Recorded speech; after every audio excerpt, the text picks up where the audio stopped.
All right, fans, with us today, he is the owner, operator of Pele Pro, and the man with the plan behind Pushing Limits here on June 19th.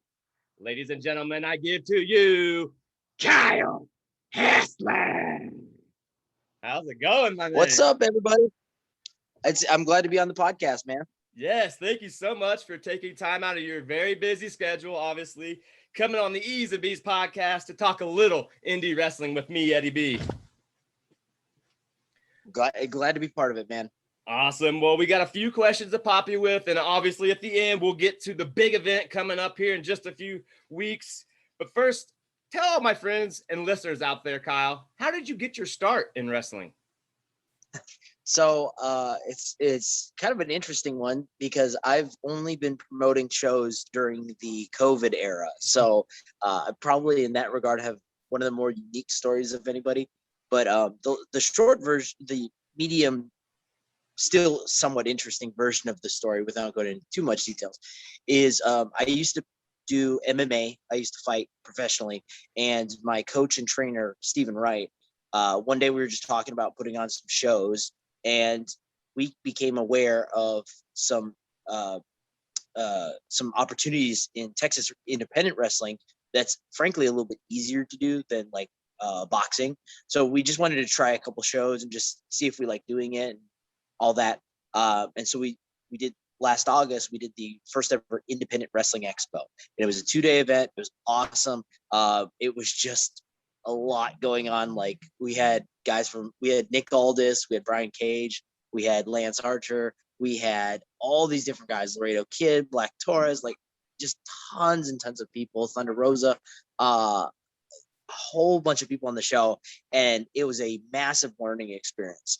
So I still help with the Independent Wrestling Expo, but I had made a decision to want to get to the point of doing either monthly shows or just a little bit more regular. And the Independent Wrestling Expo is probably going to do 3-4 shows a year. And so Pele Pro is going to be designed to be more of a traditional indie where we're going to build up some storylines and stuff like that. Stuff that the fans could look forward to that carry over from previous shows. And so that's basically how I got into it. And it's just, we met the right people. The most important guy is a guy named Devin Storm, who runs Advanced Pro Wrestling down in Texas. And great guy. He runs a couple different shows and books, and he just really helped us get our foot in the door. And once we kind of got that foot in the door and people got to know us, I spent some time visiting some other indie shows, namely Warrior Wrestling, which I'm up here in Chicago this weekend for their first show of 2021. Going to be helping out backstage and just doing odd job stuff for them. But I do that so I can learn and get to know the business and stuff like that, kind of like an internship. And so Awesome. I've done that with some other shows, really just to become more acquainted with the business since I have so little experience working in it. So that's the medium version. There's a lot of more twists and turns, but that's pretty much it. Awesome. Sounds very, very interesting. And obviously you're doing the work, getting your feet on the ground and making the rounds to learn. So that's a good thing. You know, the reason why I bring people on my show is obviously to shine the light on them, because the indie scene, in my eyes, goes a little bit unseen, and we need to put it out there more than we do. And having people like you on the show, obviously being a startup, you know, it's a great thing to get the word out there. But obviously you're doing the right thing by traveling around, learning, and not on top of that as well, getting the word out. And I think that's a great thing, Kyle. I got to ask you though, have you been a wrestling fan your whole life? Yeah, pretty much. I think some of my earliest memories of wrestling were like the Attitude Era and stuff like that.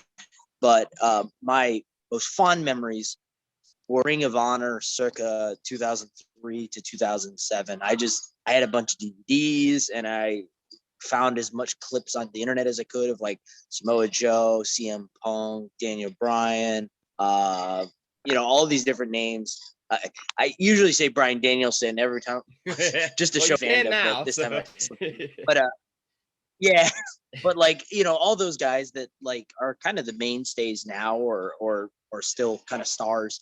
Tyler Black, Seth Rollins, stuff like that. So I'm 29, so I was like 10, 12 when Ring of Honor was like super hot. And that was like a prime time for me to just watch wrestling. So Awesome. All right. Well, we're obviously a breakfast sports related podcast here on the E's and B's. And I've got to ask you the historical question that I ask all my interviewees.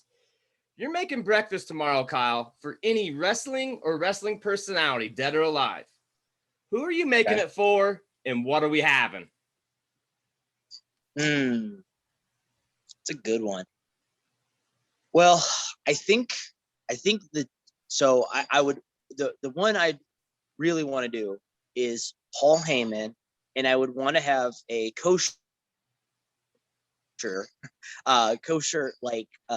like gourmet breakfast, eggs Benedict or something like that, because I want something that would take a long time for us to eat, so I could ask him a bunch of questions about how he did ECW in the 90s.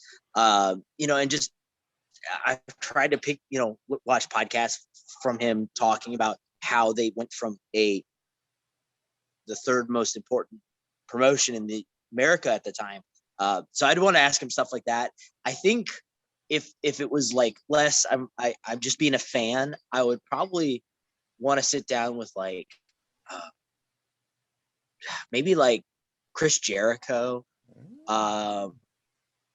Somebody, I'd want to sit down with somebody that would, like, unfortunately would have all the stories, both dark and good. So like somebody that could tell you like Chris Benoit, like, was Eddie Guerrero, like, things like that. And like, it's kind of perverse, but I would just want to hear the stories. And so again, if it was somebody like that, it might be like eggs Benedict or like stack of pancakes or something like that. So we'd have plenty of time to just sit back and talk and get to know each other. I'm sure that I'm trying to think of like a one-off question where it'd be like, I just want to hear this one story, and then let's just have cereal, something where it'd just be like, I just want to know the answer. Maybe like when did Vince McMahon decide to change the Undertaker story from the was it, I forget what it's called, but I just remember the famous moment it was me, Austin. Like, I'd love to hear somebody tell me the full story of like, what was that supposed to be and how did it end up being McMahon, and what was the logic he used to justify all the stuff that led to that. And that would just be like a bowl of cereal. Like, just give me the short version of that. Yeah, definitely. I could agree with you there. I would love to hear all those stories. And even like you said, with Paul Heyman, it'd be like a learning breakfast. So great answers there, Kyle. Got another tough one for you. How about this? The book of your life is coming out tomorrow. What's the name of it? It's a good one.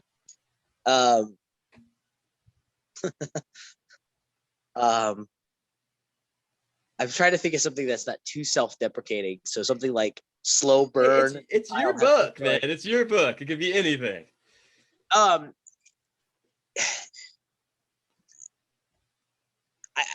ideally, yeah, okay. So like projecting, it would be great that if a lot of my goals and aspirations kind of came to fruition, something like along the lines of the humble promoter, the Kyle Hessler story. Because I really want to, in wrestling, I want to treat everyone well and treat them with respect and dignity, and not be the kind of old school promoter will scrape, like squeeze everybody for every penny. Right. I want to pay people what they're worth and put on a high quality show. And I have some convictions, just like morally and personally, that I want to make sure my wrestling product looks great and works with guys that get that and understand that. So if I could have it be done in a way where people knew like Kyle's a good guy, and maybe you don't agree with like for example, I'm not gonna do like death matches or something like that. I might not, we might do like a no DQ match or something, but we're not going to do like death matches. Also, I'll just say it. I might get in a little trouble, but we're not going to do intergender matches. And so like, I'd want people to hear me say like, hey, we don't do that. And I hope people understand that that's just my beliefs. And there's other promotions that put on that kind of product, and I welcome you to enjoy their product, but I hope that people get to know me and understand, like, hey, I might disagree with him, but I respect him because he's being honest and transparent about it. So that would be like in the long term, that would be something like I would, if that was kind of how it was synonymous with, I'd be very happy and very pleased with that. Absolutely, absolutely. And there's nothing wrong with that. It's your way. Sometimes it's tough on people to understand that, but it's your vision, not theirs, and that's okay. Let's talk Yeah. just a little bit more before we turn things over and talk about what's going down on June 19th. I got to know this though, Kyle. When it's all said and done, what do you want the Pele Pro legacy to be? Uh, Ideally, it would be. I'd like to be known as like you know, depending on how far we go, I would like to be known as a promotion where people get noticed. So, like I said, a big influence to me is like Ring of Honor from like 2003 to like 2007, 2008. And I would love it if guys were signed off my show. And my show's the end all be all. Like clearly nobody's going to be putting in their body of work with me. But I guess my thought would be, I would like it if when I'm working with somebody, if I call them after a week from our last show and I just say, hey, I got another date coming up in a week or two. Are you available for that? And they're like, no, because called or AEW called or New Japan called, and I got a tryout because of that last match.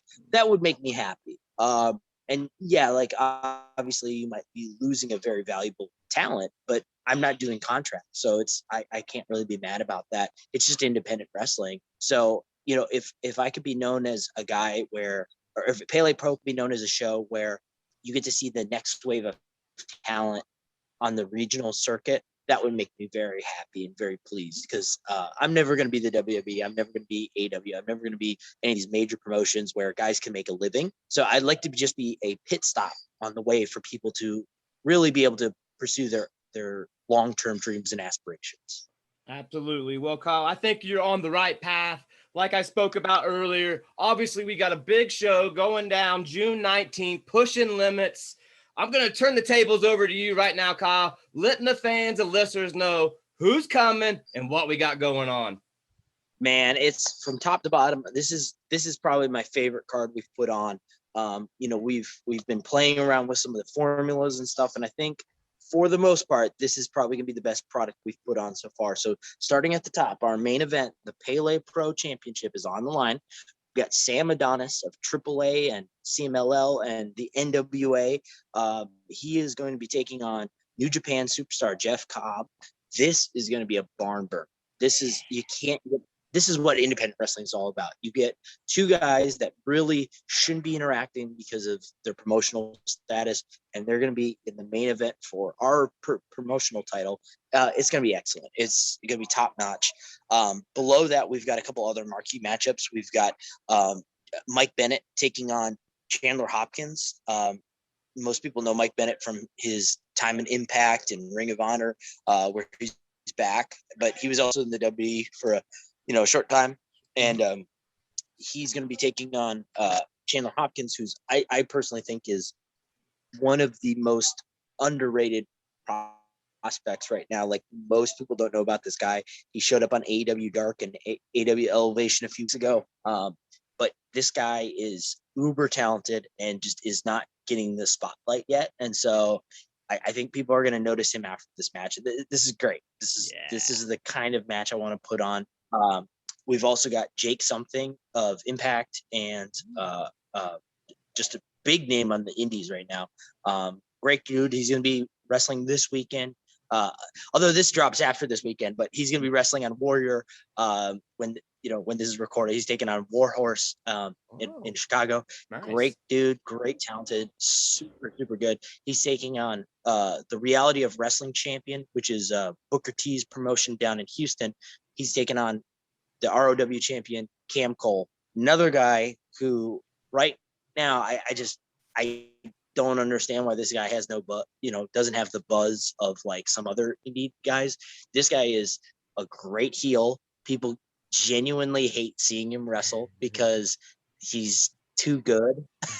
Like they boo him out of the building, and not because he can't wrestle out of a paper bag. No, like he's really talented wrestler, but he knows how to get people pissed. And so I just love him. I think him and Jake are going to have a great match. Really looking forward to that. Beyond that, we've got Fuego del Sol of AEW, great guy, the master of the He's actually going to be taking on Justin Taylor, another guy who's made some runs at some regional pushes, Ring of Honor. That's going to be a really technical match. Like they've wrestled a couple times, but I think given the stakes, I think, and the elevation of their profiles, I think this is a really good match. And beyond after that, we've got a couple other just like real good undercard matches, is what I kind of call them. So we got Oski Palomino versus Ryan Justice, and then we've got Gideon Van versus Magnificent Malico. And I will say, this guy Malico, he's been on every show I've booked. I love this guy to death. He is the best promo you have not seen. This guy has some of the best character and gimmick work. Go back to some of our previous shows. Like this guy he's a prime example of what a gimmick can look like, and it's just phenomenal. He's taking on Gideon Van, and that guy's a tall order, so that's gonna be a fun match. And lastly, I do want to highlight Pele Pro. Should say this: we like having other people have their belts on the line, so we have the Reality of Wrestling title on the line. We're also going to have the New Texas Pro Championship. And so New Texas Pro, great promotion down here or down in Texas. They put on some great shows. And so we're going to have their champion, Mysterious Q, another guy who's just beyond talented. I mean, how he's not gotten noticed yet is beyond me and showed up on Dark or something. Right. But he's going to be taking on Travis Titan, a guy that's been on AEW Dark, and I believe he's been on Impact and a few other places. But that's going to be a real good match, highlighting some different abilities, that Travis Titan just hasn't been down in Texas, so that'll be kind of a debut for him. But Mysterious Q, another guy, real talented, should be signed, should have already been on AEW, but he's been the New Texas Pro champion for about 600 days. So it's going to be a great matchup. Man, Kyle, I can't wait. That card is stacked from top to bottom. Let my fans know where they can find you at and maybe get a chance to watch this. So you can follow us on Twitter. Sorry, I'm losing my mind. Twitter at Hail Pro Wrestling, with just wrestling, no G at the end. That's the best way to keep up to date with us. That's probably where I stay most up to date. Follow us on Facebook, same thing, Pale Pro Wrestling. You can also follow me on Facebook, Kyle Hessler. I try to promote as much as possible through Facebook and Twitter. And then just if you need tickets or anything, our website, palepro.com. That's a great way to find up-to-date information on location of the event and match cards and all that good stuff. So awesome, Kyle. I hope sometime soon I get to come out to a Pele Pro event and get to meet up with you in person. But it's been an honor and a pleasure having you here on the E's and B's podcast, and we cannot wait for Pushing Limits, June 19th, folks. Make sure you check it out. Once again, coming to us from Texas, it's Kyle Hessler. Thanks, man. Thanks, man. I really appreciate all the work you're doing for us. You bet.